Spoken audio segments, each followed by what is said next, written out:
Яг одоо бидний дунд харийнхан амьдарч байна. Харийнхан дэлхий дээр барагцаалаад 4 тэрбум гаруй жилийн өмнө дэлхийг дөнгөж бүрлдэж байхад ирсэн. Гэхдээ харийнхан гэхээр л та өндөр сааралдуу арьстай, том нүдтэй, яс арьс болсон гэж төсөөлж магадгүй.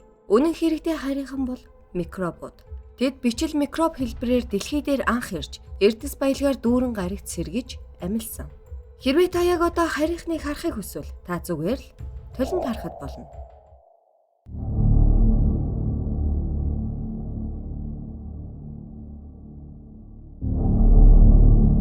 Учир бүтээлэх хэрэг дуртай бол манай чаналыг subscribe хийгээрэй.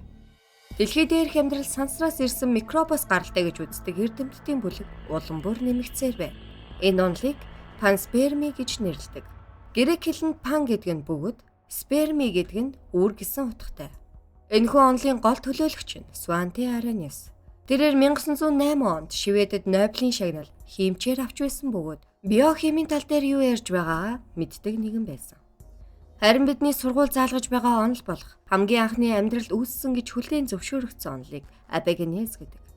Энэхүү онолын дагуу бол органик бус материалууд химийн урвалд орсноос болоод органик бодис үүсэж эцэст нь явсаар хагаад амьдрал үүссэн гэдэг. Ерөнхийдөө бол дэлхий 3.5 тэрбум жилийн өмнө амьдрал үүсэх юу ч байхгүй байжгаад өөрчлөлтөнд орсноос болоод өнөөгийн бидний мэдэх амьдрал үүссэн гэж үздэг. Харин Сванте Аррhenius-ийн хувьд энэ онолтой санал огт нийлдэггүй. Түүнчлэн эртний грекчүүдэд дэлхий дээрх амьдрал анх яаж үүссэн тал дээр маш энгийн онол байдаг. Тэрхүү онол дээр амьдралын үр хороо ертөнцийн хаа сайгүй байгаа бөгөөд харийнхаа анх амьдралын үрийн тоосон царыг дэлхий дээр авч ирсэн гэж үздэг. Ерөнхийдөө Сванте эртний грекчүүдийн онолтой санал нэгддэг. Хий хоосон ямарч амьдралгүй гариг дээр үр ирснээс болоод цаг хугацаа явахын хэрээр өнөөгийн бидний мэдэх хэдэн сая төрлийн ургамал амьтад бий болсон ч гэлцдэг. Гэхдээ сансраас амьдралын үр ирнэ гэдэг тийм ч амар даваа биш. Сансрын хатуу ширүү уур амьсгал үр хангалттай тисч гарна гэдэг хэцүү. Ингээд Сванте учрыг олохоор шийдэж лабораторид эрсдэс уур амьсгалыг бий болгож бичил микробуудыг тэсгэм хүйтэн болгох Тэг Кальвинд дуршилт хийж эхэлсэн. Хэрвээ микробууд үнэхээр сансраас ирсэн бол энэ хүйтнийг хангалттай даван туулах чадвартай байх ёстой. Учир нь дэлхий дээрх ямар ч уур амьсгал сансрын ийм эрсдэс уур амьсгалыг тэсэж чадахгүй. Тэг Кальвин гэхээр тийм ч хүйтэн биш сонсогдож байж магадгүй ч үнэн хэрэг дээрээ энэ бол сансрын үхлийн хүйтэн болох хас 273 градусыг илэрхийлнэ. Сванте туршилтаа үргэлжлүүлэн харж байсан ч харамсалтай нь микробууд хүйтэн тисч чадаагүй. Тэрээр сэтгэл дундуурхан байсан ч микробуудыг алгуурхан хэсгэж эхлэхэд тэд ам уурж эхэлсэн. Сванте энэхүү нээлтээрээ цоо шин амьд бидийн төрөл олж нээсэн бөгөөд хожим нь үүнийг экстромофил гэж нэрлэх болсон. Энэхүү нээлтээс өмнө эрдэмтэд дэлхийн хатуу шир уур амьсгалаас өөр нөхцөл амьдрал дисэх чадваргүй гэж үзэж байсан. Харин Свантегийн нээлтийг судлаад үзэхэд эрдэмтэд амьдрал хаасайгүй байгааг олж мэдсэн. Тэгэхээр Сванте эрсгүйтэй орчинд амьд биет дисэх чадвартайг олж мэдлээ. Гэхдээ тэсгэм халуун бол яах вэ? 1977 онд эрдэмтэд Испаний Галапагос арлын ойролцоох далайн гүнд гидротермал нүхнүүдийг олж нээсэн. Эдгээр нүхнүүд нь дэлхийн цар цэцийн хагарал бөгөөд цөмийн халуун үүгээр дамжин гадагшилдаг. Эрдэмтэд энэхүү нээлтийг хийсний дараа зөвхөн Испанд биш, дэлхийн хаа сайгүй ижил нүхнүүдийг олж нээсэн байдаг. Нүхнүүд ихэвчлэн олдохдоо уул толгодын доор тектоник хөдөлгөөнөөс болж үүссэн байсан. Тэгэхээр цөмөөс халуун гадагшилж байна гэхээр та хэр халууныг төсөөлж байна? Хүний бие нэмэх 50 градусаас дээш температурт биеийн уурыг хайлж эсүүд хэлбэрээ алддаг. Нэмэх 70 градусаас дээш температурт бидний ДНХ задарч эхэлдэг. Харин гидротермал нүхнүүдээс гарч байгаа усны температур бол нэмэх 430 градусаас дээш. Ийм халуун биднийг нүд ирэмхийн хооронд алах чадвартай. Гэхдээ хачирхалтай нь ийм температурт бичил амьд биесийн хувьд хамгийн таатай нөхцөл байх юм. Эдгээр бактериудын хувьд нэмэх 100 градусын усанд амьдрахад хамгийн тохиромжтой. Зарим нь бүр энээс ч халуун температурт амьдрах үржихэд таатай нөхцөл байдаг. Эдгээр бактериудыг гипертермофил гэж нэрлэдэг. Хинч тэдний ДНХ ийм хэмжээний хит халуунд хэрхэн хэлбэрээ хадгалж байгааг мэдэхгүй. Үүнээс гадна далайн гүн рүү орох тусамд бидэнд өөр нэг үхлийн аюул тулгардаг. Энэ бол усны даралт. Хэрвээ бид далайн гүн рүү явбал 10 м тутамд 1 атмосфер нэмэгддэг. Хамгаалтгүйгээр хүний бие 5-6 атмосферээс илүү даралтыг тэсвэрлэж чадахгүй. Харин эрдэмтэд 300 атмосферт хангалттай үржих чадвартай организмуудыг олж нээсэн. Асар их хэмжээний даралт тэдэнд огт нөлөөлөхгүй байгаа мэт. Тэгвэл эдгээр организмууд хүчлэлэг нөхцөлд хэр тэсвэртэй байх вэ? pH гэдэг нь ус төрөгчийн потенциал буюу ус төрөгчийн хүчийг илэрхийлдэг. pH нь тгээс 14-ийн хооронд хэлбэлцдэг өгөөд 7 төв. 7-оос доош хүчлэлэг, 7-оос дээш бол хэвийн эсвэл шүлтлэг гэдэг. Хүний бие 7 pH болох тэрнээс дээгүүрт хамгийн тавтай байдаг бол 7-оос буурвал асуудалд орж байна гэсэн үг. pH-ийн хэмжүүрт логарифм ашигладаг. Энэ нь pH 6 7-оос 10 дахин хүчлэлэг, pH 5 нь 7-оос 100 дахин хүчлэлгээд үргэлжлээд явна. Хүчил бол хүний биед маш муу. Энэ дэлхий дээрх бараг бүх амьтдад хүчил хортой.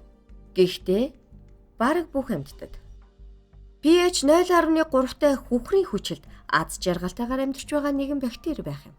Энэ нь хүний цуснаас 5 сая дахин хүчлэлэг гэсэн үг. Бүр ийм эрсдэс нөхцөлд амьдрал байсаар л байна. За тэгвэл хүчил төрөгчийг яах вэ? Мэдээж бид өөр гарагийг судлахдаа хамгийн ихэнд хүчил төрөгч байгаа эсхийг судалдаг. Хэрэг хүчил төрөгч байхгүй бол амьдрал байх боломжгүй.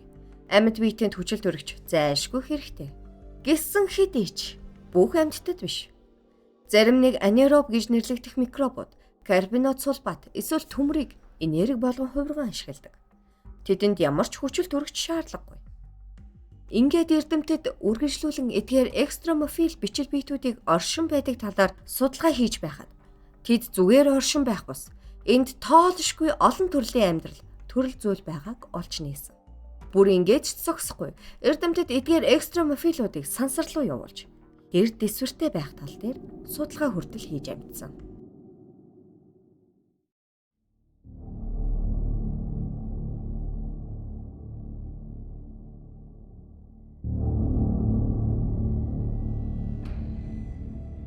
Сансар өгтөргүй бол дэлхийн уур амьсгалтай зүйрлэшгүй ширэн уур амьсгалтай. Ямар ч нарны цацрагаас хамгаалалт байхгүй. Температур нэмэх 120 градус болон түүнээс дээш. Нарнаас нугдаж дэлхийн сүдэр бараадлаа гэхэд хасах 65 градус болон түүнээс доош. Хэрвээ энэ температур таныг алахгүй байлаа гэхэд цацраг таныг зоололттой цааш харуулна. Сансрын цацраг нь хүний эсийг гэмтэж ДНХ-ний молекулуудыг устгах хангалттай хүчтэй. Ван Аллены цацрагийн бүс нь дэлхийг тойрсон хоёр хэсэг маш өндөр давтамжтай энергийн протон, нейтронууд бөгөөд үүгээр дамжин гарахад цацрагийн нөлөөнөөс болоод сансрын хөлөг ямар ч ажиллагаагүй болдог. Бүр ингээд зогсохгүй хүний бие эдгээр цацрагийг дийлэхгүй гэсэн үзэлтэй хүмүүс ч байдаг. Яг энэ шалтгаанаас болоод хэсэг бүлэг хүмүүс саран дээр анх газарчсныг хуурамч гэж үздэг. Гэхдээ Аполло сансрын хөлөг Ван Аллены цацрагийн бүсээр өндөр хурдтайгаар дайраа өнгөрснөөс болоод цацрагийн нөлөөнд өртөөгөө гэсэн хариу өгсөн байдаг. Цаашлаад цацрагийн аюулаас гадна вакуум орчин. Сансарт ямар ч агаар мандал гэж байхгүй. Агаарын даралт байхгүй болоод ирэхээр хүний биеийн дах шингэн, шүлс, нулимс, цус гээд бүгд буцалж ууршдаг. Хүн сансарт амьд үлдэж чадахгүй. Гэхдээ амьд үлдэх чадвартай амьтан бас байна. 2007 онд Европын сансрын агентлаг 12 хоногийн турш 3,000 амьд тардиград сансар руу илгээсэн. Эрдэмтэд ч ийм хүнд нөхцөл болох үхлийн цацраг, вакуум орчин ямар ч хамгаалтгүйгээр амьд үлдэх боломжгүй гэж бодож байсан ч ердийн микробоос итгэмээргүй тэсвэртэй болж таарсан. Эдгээр бичил биет нь хэсэгчилсэн биетэй 8 хөлтэй. Тэднийг ихэвчлэн усны баавга гэж дууддаг. Хамгийн өхөөрдөм нэртэй дэлхийн хамгийн хүчрхэг амьтан. Энэхүү усны баавганууд хас 273 градусын хүйтнээс буцалж буй халуунд ямар ч асуудалгүй амьдрах чадвартай. Тэд далайн хамгийн гүний даралтаас 6 дахин их хэмжээний даралтанд тэсвэртэй. Мөн сансрын туршилтанд орсон эдгээр тардиградуудаас 68% нь амьд байсан. Тэдэнд сансрын вакуум орчин, хортой цацраг ямар ч асуудалгүй мэт. Зарим нь бүр цацрагийн туяан дархлаатай болж тэндээ үржиж эхэлсэн байсан.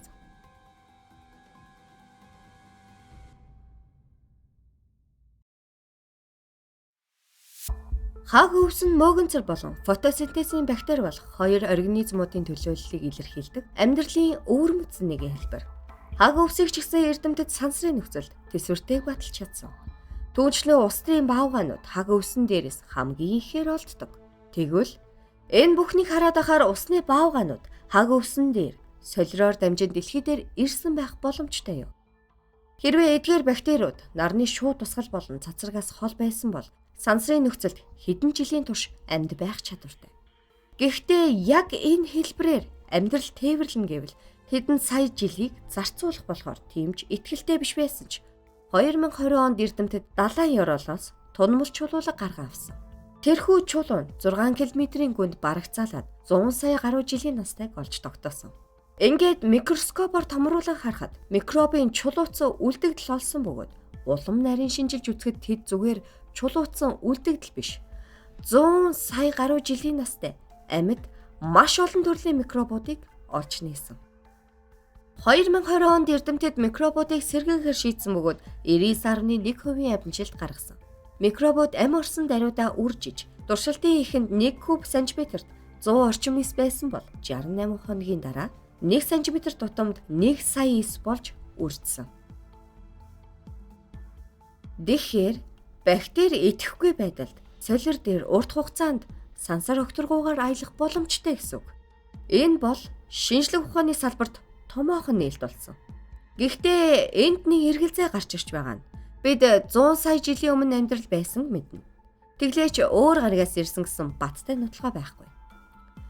Эрдэмтэд 3.5 тэрбум жилийн өмнө дэлхийд анхдагч шүл гэх зүйл байсан. Далайн найрлаганд ус, амин хүчил, органик хийгээд хэрэгцээ зүйл байсан болохоор амьдрал энэ үед бүрлдсэн гэсэн санаа маш урт хугацааны турш ноёрхсон.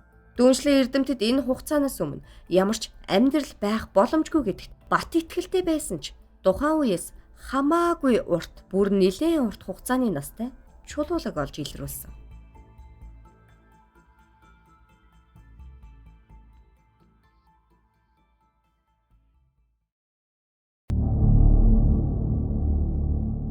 Дэлхий 4.5 тэрбум гаруй жилийн өмнө бүрлдсэн. Энэ цаг хугацааг эртний Грекийн тамийн бурхан болох Хадион Ионоор төлөөлж нэрлэдэг. Учир нь тухайн цагт дэлхий яг л там шиг байсан. Дэлхий дөнгөж одод гарагсын тоосонцор хийнээс бүрлдэж, агаар мандал царцтас бүрлдээгүй дэлхий маш халуун байсан болохоор хатуулаг үүсээгүй байсан. Харин амьдралын хамгийн анхны нотлохоо дэлхийн геологийн цаг тооллын 2 дахь шатны чулуулгаас олдсон. Энэ үеийг Археон Ион гэдэг. Энэ бол дэлхий хурж царццас бүрлдэн далай тэнгис үүссэн үе. Агаар мандал нь метан ба аммиакийн нэгдэл байсан. Нар өнөөдрийг бодвол 75% гэрэлтэй байсан ч амьдрал эхлэхэд хангалттай үр амьсгал бүрлдсэн байсан. Тэгэхээр та илүү хачирхалтай зүйл сонсомоор байна уу? Энэ цаг үед бүрлдсэн чулуулаг одоо хүртэл байдаг. Тэрхүү газруудын нэг бол Гренланд дахь Исва ногоон чулуун бүс юм. Энэхүү галт уулын чулуулаг 3.8 тэрбум жилийн өмнө бүрлдсэн. Геологчид мөн уулнаас бичил биетийн колон олсон бөгөөд 3.7 тэрбум жилийн өмнө бүрлдсэн гэж гарсан. Гэхдээ энэ цаг хугацаанаас өмнө бүрлдсэн чулуулаг Жак Хиллс болон баруун Австралиас олдох боломжтой. Та энэхүү Хадион Ионд бүрлдсэн уулс дээр авирах боломжтой. Эрдэмтэд эдгээр уулсын ойролцоо судалгаа хийж байгаад цирконы талстаас маш хачирхалтай зүйлийг олж мэдсэн байдаг. Циркон чулуун дэлхий дээрх бүх материалаас маш өвөрмөц. Галт уулын чулуунд ургахаас гадна хүний үсний ширхгээс нарийн учир бараг эвдлэх боломжгүй бат бөх. Мөн үүгээрээ галт уулнаасаа ч удаа орших чадвартай гэсэн үг. Харин эрдэмтдийн олсон циркон 4.4 тэрбум жилийн настай байснаас гадна дээрээс нь амьдралын уулмөр олсон байдаг. Эрдэмтдийн олсон зүйл нь органик бодистой адил изотопийн шинж тэмдэгтэй биогийн нүүрс төрөгчийг олсон. Тэгэхээр Хадион Ионы үед дэлхий там шиг далай болон тогтвортой уур амьсгал бүрэлдээгүй байнгын солирон бороо орж байсан үед хүртэл амьдрал оршин тогтнож байсан байна. Панспермигийн онлоор солироор дамжин дэлхийд үр ирсэн гэдэг. Гэхдээ солир бол зүгээр л нэг цасан бөмбөг биш. Солир нь чулуулаг, мөс, тоосонцор, аммиакийн метан, нүүрс төрөгчийн давхар эсэлтэй холилдож бүрлддэг. Солирт ямар ч органик гэх зүйл байхгүй.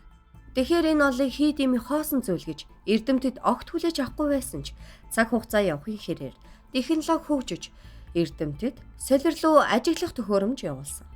Харин шинжилгээний хариу гарч ирэхэд панспермигийн онлыг дэмжигч нар бусдаасаа хамаагүй ухаалаг харагдаж эхэлсэн. Английн одон орон судлаач эрхэмд Фред Хойл нь оддын нуклеосинтезийн байгалийн хувирлын онолыг боловсруулсан. Энэхүү онолын дагуу бол хорвоо ертөнцийн бүх элементүүд оддын дотор бүрэлддэг. Нүүрс төрөгчөөс ахуулаад ураны атом хүртэл. Эдгээр хүнд элементүүд нэгдэн мөргөлдснөөр сансар томоохон тесрэлт бий болох бөгөөд үүнийг супернова гэдэг. Дараа нь элементүүд нэгдэн хат урч гариг болон бидний мэдэх энэ ертөнц үүсэж байна. Фред Хойл нь бид бүхнийг сансрын тоосон цараас үүдэлтэй гэдгийг анх олж нээсэн хүн. Тэрээр мөн панспермигийн онолд итгэгч бөгөөд амьдралын үр дэлхий дээр солироор дамжин ирсэн гэдэгт итгэдэг. 1978 онд тэрээр үүлэн амьдрал хэмээх номоо хэвлүүлсэн. Тэрээр солир нь амьдралын инкубатор бөгөөд дэлхий дээр анх амьдралын үр авчирсан гэдэг дээр маргаан үсгсэн байдаг. Харин бусад эрдэмтэд оргүй хоосон зүйлээс хувьсан өөрчлөгдөж амьдрал бий болсон гэж итгэж байхад Фред Хойл ганцаархнаа эсрэг байр суурьтай байсан болохоор салбартаа тусгаарлагдсан нэгэн болсон байдаг. 1986 онд Европын сансрын агентлаг Киото даалгавраар Хелигийн сүүлт одноос 500 км-ийн зайд ойртон очиж сүүлт одны найрлаган дээр судалгаа хийсэн байдаг. Тэрхүү сүүлт одонд ихэвчлэн ус, нүүрс төрөгчийн дутуу эсэл, бага зэрэг аммиак, метанаас бүрэлдсэн байсан. Мэдээж энэ бүх найрлагууд таамаглаж байсан ч төсөөлөөгүй зүйл гарч ирсэн сүүлт одонд ус төрөгчийн цианид байсан. Энэ бол амьдралыг бий болгох хамгийн чухал элемент. Киотогийн даалгавраар ирүүлсэн найрлагуудад нүүрс төрөгч, ус төрөгч, хүчил төрөгч, азотын баялаг байсан нь сүүлт одонд сансраар амьдралыг бүтээх орц найрлагыг хийж явдгийг баталж чадсан. Ингээд дэлхийд дээрх сансрын агентлагууд сүүлт одыг ойроо судлахын тулд нийтдээ 12 удаагийн нислэг үйлдсэн байдаг. Ингэж олон удаагийн судалгаагаар эрдэмтэд илүү нарийн элементүүдийг олж мэдсэн байдаг. Фред Хойл нь 2001 оноос барсан. Гэхдээ тэрээр эдгээр тайлангуудыг харж судлахаар хангалттай удаа насалсан байдаг. Хэрвээ тэр дахиад 3 жил амьдарсан бол бүр гайхшигч байсан. 2004 онд түүхэндээ анх удаа сүүлт одны хажуугаар дайран өнгөрөх биш, дээр нь газардсан. Ингээд панспермигийн онол худал шинжлэх ухаанаас баттай шинжлэх ухаан болон хувирсан байдаг.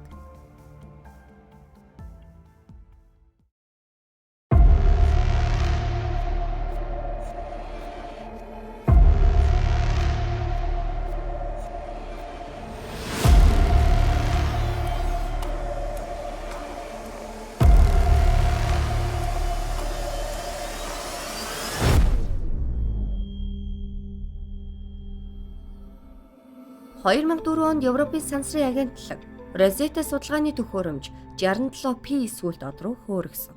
Энэ удаа газаргуу дээр газардуулахаар робот төхөөрөмж ашигласан бөгөөд сүүлт одон дээр 4.5 тэрбум жилийн настай мөс болон аммоны давс байгааг тогтоосон. Аммоны давс нь мөн амьдралыг бий болгох бодисуудын нэг. Аммоны давс нь хувьсаж илүү нарийн молекул болох амин хүчил үүсгэдэг. Дээжүүдийг дэлхий дээр авчран илүү нарийн судалгаа хийж үзэхэд илүү сонирхолтой зүйлж олсон. Эрдэмтэд аммоны давс олохоос гадна амин хүчлийн глициныг олсон.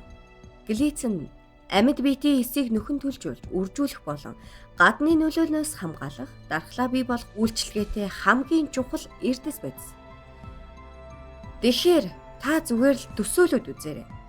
Яг одоо бидний дээгүүр манай нарны гарагт хэдэн мянган сүүлдүүд эргэлдэж байна. Тус бүрт нь органик молекулуудыг агуулдгийг бид мэдэж авлаа. Гэхдээ хэдэн мянган сүүлд од болон дээр нь хичнээн биет байгааг бид таамаглаж чадахгүй. Манай нарны гарагийг тойрон асар уудам оорт гэх үйл бий. Оорт үйл нь маш өргөн бөгөөд хамгийн ойрын од хүрэх замын 3/1 туулахаар өргөн. Энд хэдэн миллиардаар тоологдох солирын бөөгнөрлийг ярьж байна. Нарны аймаг үүсэн бий болох үед сансрын биетүүдийн мөргөлдөөнөөс сацарсан жижиг хэсгүүд сансарт дарахж оортын үйлийг үүсгэдэг. Тэгэхээр ингээ хараад байхаар илүү их нотлох баримт цуглуулах тусам панспермигийн онол улам бүр батлагдж байна. Гэхдээ бидний сая үтсэн онол бол санамсаргүй панспермигийн онол. Харин илүү маргаан дагуулж байгаа онол бол санаатай панспермигийн онол. Энэхүү санаатай онол дээр харин дэвшилтэд соёл иргэншил дэлхий дээр зориудаар амьдрал бий болгосон гэж үздэг. Ямар ч тач хэн ч ихлүүлсэн бэ? Эхний оролдог бүтгүй бол дахин оролдож үзэхээр шийдсэн мэт. 540 сая жилийн өмнө солиор дэлхий дээр газардсан. Гэхдээ энэ удаа микробууд бус. Харин дотор нь өндөг байсан.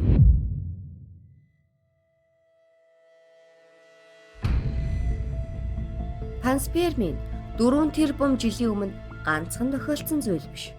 Томоохон сүүл додууд болон солирнууд хэдэн сая жил тутам дэлхийд мөргөлддөг. Гэхдээ жижиг солирууд бол дэлхий дээр хэдэн мянгаараа ундаг.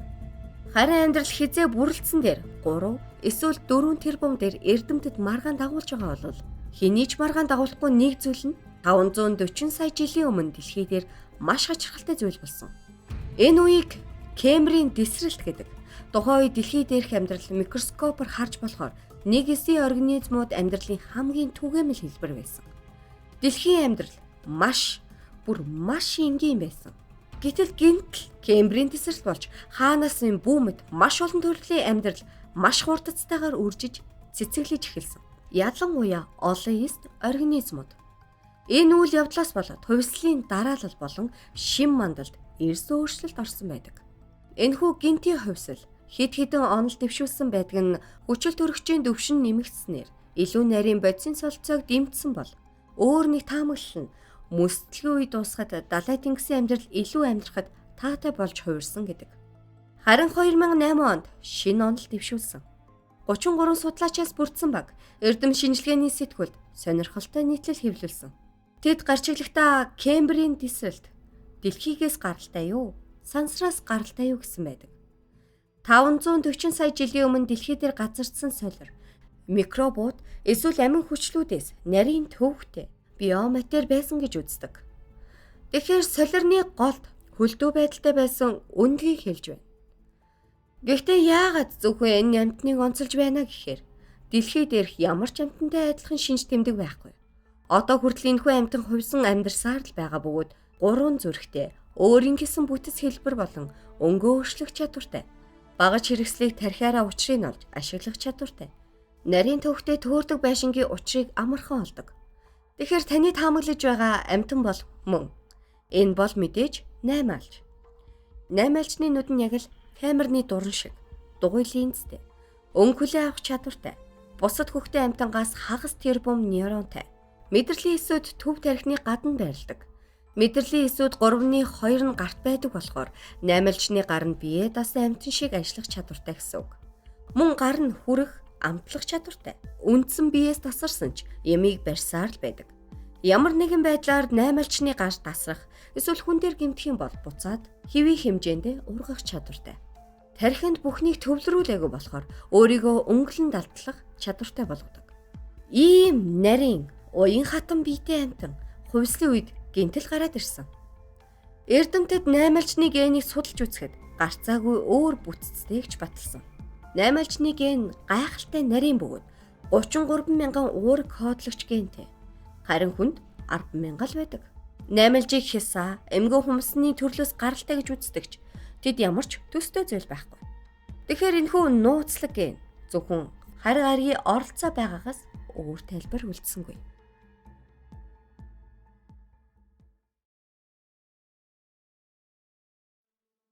Дэлхий, ангараг зэрэг манай нарны аймгийн гаригууд хоорондоо чулуулаг солилцох нь нэлээд түгээмэл зүйл. Бид дэлхийгээс ангараг гаригийн чулуулаг болсон. Тэгэхээр ангараг гариг дээр дэлхийн чулуулаг байгаа гэхэд хэлсдэхгүй.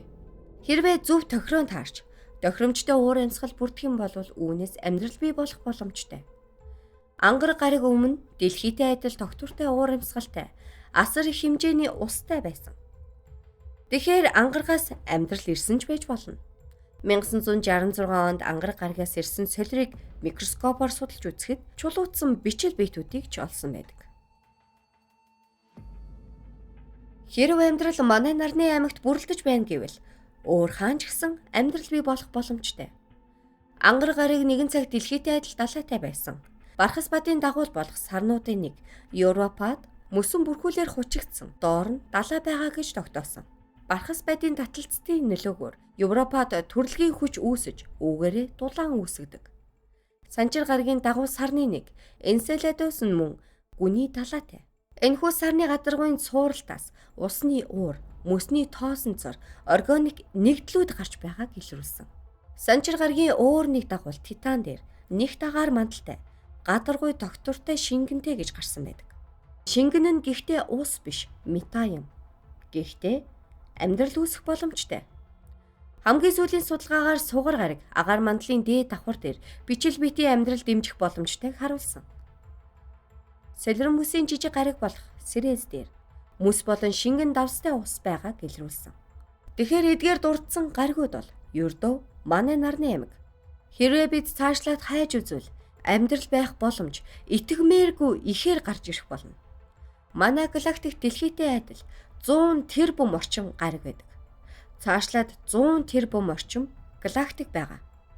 Тэгэхээр амьдралыг тэтгэж байгаа гариг болон амьдралыг тээж яваа сүлт оддын тоо гаргана гэдэг боломжгүй. Тэгэхээр одоо панспермигаар дамжин амьдрал ирсэн гэдэг тийм ч худлаа сонсогдохгүй.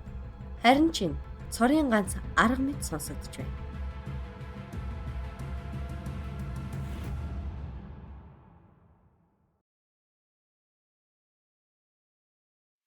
Дэлхий дээр амьдрал үүсээгүй, харин дэлхий дээр ирсэн.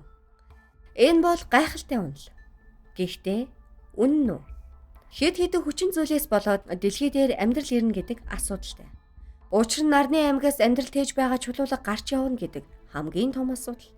Хэрвээ гариг задарч, чулуу болон бутарч нарны аймагт орж ирнэ гэдэг барагцаалаад 4-өөс 50 сая жилийг зарцуулна. Гэхдээ гариг яг динозавруудыг алсан шиг томоохон солир бол шууд шидэгдэнэ. Нарны аймгийн их үед гаригуудад үүнтэй төстэй зүйлс бүгдэнд нь болсон. Гэхдээ өөр одноос амьдрал ирнэ гэдэг маш урт хугацааны зүйл. Гэхдээ боломжгүй зүйл биш. Зүгээр л маш хэцүү. Харин ангараг эсвэл сугар гараг байсан бол ямар ч асуудалгүй зүйл. Өөр нэг асуудал бол биологийн бодис нь аялсан зайнаас үл хамааран хэдэн сая, хэдэн тэрбум жилийн турш амьдрах чадвартай байх ёстой. Мөн чулууны хэмжээг мартаж болохгүй. Бид бактерийг хэдэн жилийн турш унтаа байдалтай байх чадвартай мэдвч дэлхийн агаар мандал цохиулан ууршаад алга болчвол яах вэ тэрхүү чулуу? Тэгэхээр нэлээд том солир байх хэрэгтэй. Дахиад хэлэхэд боломжгүй биш. Харин тийм ч амар биш. Гэхдээ та энэхүү асуултанд шууд панспермигийн онолыг тусгах юм бол бүгдээрэнд нь хариу авах боломжтой. ДНХ-гийн бүтцийг олж нээсэн Джеймс Батсон, Фрэнсис Крик нар бол олноо хүндлэгцэг эрдэмтэд. 1971 онд тэд Карл Сагны зохион байгуулсан харь гарагийн судалгаан дээр үг хэлсэн байдаг. Тэд хэлэхдээ организмуудыг өөр гарагийн дэвшилтэд оюун ухаантай хэн нэгэн дэлхий рүү зориудаар илгээсэн. Энд ямар ч санамсаргүй байдлаар үүсээгүй. Тэд энэ амьдрал бий болохыг хүссэн учраас л энд амьдрал бий болсон. Энэ бол маш энгийн. Пансперми гэдэг бол бид энд хийх биш гэсэн утгатай гэсэн байдаг. Тэгэхээр энэ бүхнийг батлахын тулд наймалжинд байсан шиг нотлогоо хүн төрлөختнөөс гарч ирэх ёстой гэсэн. Магадгүй дэлхий гих гараг жинхэнэ гэр бишч байж магадгүй. Фрэнсис Крик нь хүн дэлхийгээс гаралтай биш гэдэг дээр нотлогоо өргөн барьсан байдаг. Үүнд дурдсанаар амьд организмын химийн найрлаганд тэдний хувьсан өөрчлөгдөж буй орчны найрлагыг тодорхой хэмжээнд агуулсан байдаг гэсэн. Харин хүний биед молибденум хэмээх элемент байдаг. Энэ нь органик үйл явцад чухал ач холбогдолтой. Гэхдээ молибденум дэлхий дээр маш ховор, харин хамгийн илбэг байдаг газар бол солирнууд. Тиймээс магадгүй хаа нэгтээ бидний төрлөх гэр байж ч болох юм. Мөн бид дэлхий гих гараг дээр амьдулдаж чадсанаараа биднийг өөр нэг экстремофил болгож байна. Надад л дэлхий дээрх амьдралын үр ирсэн гэх санаа хий хоосон дэлхийгээс гинт амьдрал үүссэн гэх санаанаас илүү дээр санагдж байна. Хорвоо ертөнц болон амьдрал хамтдаа гэдэг санаанд ч таалагдж байна. Мөн бид дэлхийн хүүхдүүд биш, харин орчлон ертөнцийн хүүхдүүд гэдэг санаанд таалагдж байна. Гэхдээ амьдрал энд ихэлсэн эсвэл алс холоос эхэлсэн аль нь ч вэ? Амьдрал хаа нэгтээс эхэлсэн. Харин хэн эхлүүлсэн бэ? Өнөөдрийн дугаартай хамт байсан баярлалаа. Дараагийн дугаар хүртэл түр баяртай.